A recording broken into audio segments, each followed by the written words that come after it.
Ferrari's Friday practice sessions at the Circuit Gilles-Villeneuve in Montreal were pretty complicated. One of the two SF25 cars didn't even run in the second free practice, which makes the technical picture necessarily incomplete. To really assess the car's potential, it'll be essential to wait for the final free practice session for the Canadian Grand Prix, when Charles Leclerc, who's been very confident about the weekend, will also return to the wheel. In Montreal, just like in Monaco, running lots of laps helps build confidence to get closer to the walls. From what we've seen so far, Ferrari showed competitive handling behavior. As anticipated before the weekend, the Canadian track has a limited number of high-downforce corners, and that should have helped the SF25 cars reduce the gap from their rivals. Traction is good, but the main limit showed up in rear stability during corner entry phases. The low-grip track surface and low-downforce rear wings caused, well, excessive lightness at the rear, especially in those initial corner approaches. As expected, the SF25 continues to struggle in direction changes, especially when lateral load transfer is more pronounced. Still, the Italian car builds its lap time mainly in corner entry, showing a pretty consistent pattern throughout the lap. So, when we compare with Mercedes, we notice that until turn 6, Lewis Hamilton is actually slower than George Russell. But throughout the lap, the Ferrari car is constantly losing time on the straights. The engine mappings seem quite conservative, which is an element that could really change everything in qualifying, where a much closer Ferrari fight for the top is expected. The combined free practice times, interestingly, show McLaren as the second force behind Mercedes. Some observers think the technical directive introduced 2 weeks ago in Spain might have had a stronger impact on a track like Canada, but honestly, there just isn't any definitive evidence to support this yet. The MCL39 single-seater continues to show this kind of annoying behavior that drivers have dealt with since the start of the season.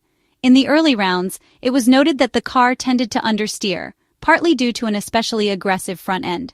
This excess rotation is not something new, but it actually appears accentuated at the Circuit Gilles-Villeneuve in Montreal, especially on corner entry. This trait might be mitigated by refining the setup to better balance the car. The Red Bull situation is more complex, often struggling on Fridays before finding a solution through simulator work. However, this time Max Verstappen clearly suffered on corner entry, unable to recover the lost time on exit.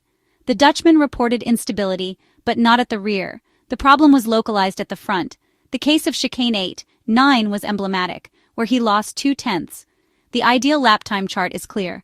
Max Verstappen could ideally be ahead of Ferrari, but behind Mercedes. The true benchmark on Friday was George Russell, while Kimi Antonelli's third place, ideally fourth, confirms the Silver Arrow's strong form. However, it is worth making some considerations about the Brackley team to better understand the situation. The first is statistical. Since the start of the year, Mercedes shows brilliant Friday performance, but improves less than rivals on Saturday. The second concerns engine mappings. It is possible they ran more aggressively than others. This hypothesis might explain part of the advantage on fast sections, although better aerodynamic load management, reducing drag, cannot be excluded. In terms of lap construction, the W16 single-seaters showed behavior opposite to Ferrari and McLaren. While those two cars favor performance on entry, the gray and black cars perform best in mid-corner and corner exit. They also show some understeer on entry but recover time from the apex onward, especially in slow corners. The race at the Circuit Gilles-Villeneuve in Montreal therefore promises to be full of excitement. At least, that is the situation emerging from Friday's action on Ile Notre Dame. McLaren ran more of a testing program than a free practice session. In FP1, both Lando Norris and Oscar Piastri completed many laps gathering data, using rake tools and FlowViz to check the behavior of the new front wing and the new suspension, as geometry changed to improve airflow. After this work, they reverted to the previous specifications, the Spanish version to be precise, and in FP2, they realigned with the rivals' performance levels. Mercedes, on the other hand, brought a new floor that seems to work quite well in Canada. George Russell and Kimi Antonelli were very competitive during the second session, both in pure pace and race pace mode, especially George. Red Bull and Ferrari brought no updates. Between the two, however, the RB21 clearly shows better behavior, referring to Max Verstappen, who seems to have all the potential to fight for pole and victory. Ferrari is still a work in progress based on what we have seen on Friday. Charles Leclerc crashed in FP1 and, having damaged the chassis, Ferrari decided to take all the necessary time to replace the element calmly. causing the Monegasque to miss FP2 as well. This was not entirely Maranello's decision. The federation has its timing to verify that the team properly reassembled the car, so to avoid bureaucratic pitfalls, it was decided to proceed calmly, putting Charles Leclerc in a position to run FP3 this evening. On the other hand, Lewis Hamilton did not shine. His lap times are not such as to hope to fight for pole position, a possibility that today could only manifest with Charles Leclerc, as the Monegasque driver seemed to have a good rhythm in FP1 before the crash. Charles Leclerc's Friday in Montreal unfortunately lasted only 10 laps.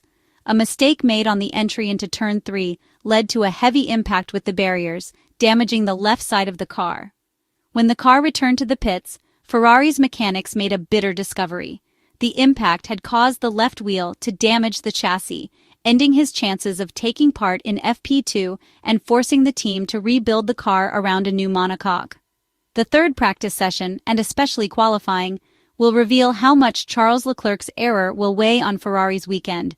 It won't be easy for the Monegasque to make up for the lost track time on a circuit where driver confidence builds lap after lap, and in FP2 Ferrari's engineers had to rely only on Lewis Hamilton's long run, which produced far from encouraging results.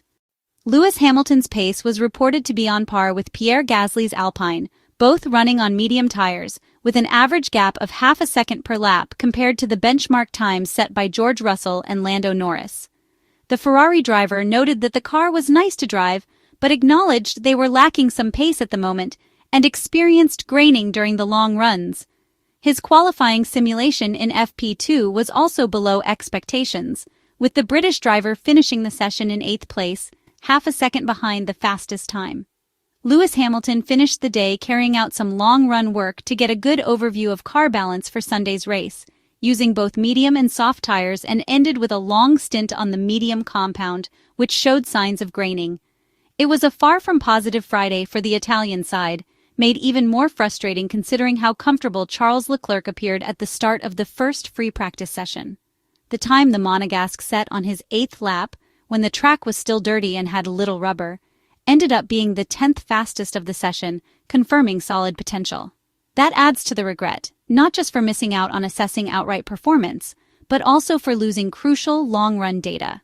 Ferrari will now need the best version of Charles Leclerc in order to turn the Montreal weekend around, and the Monegasque driver has much to make up for.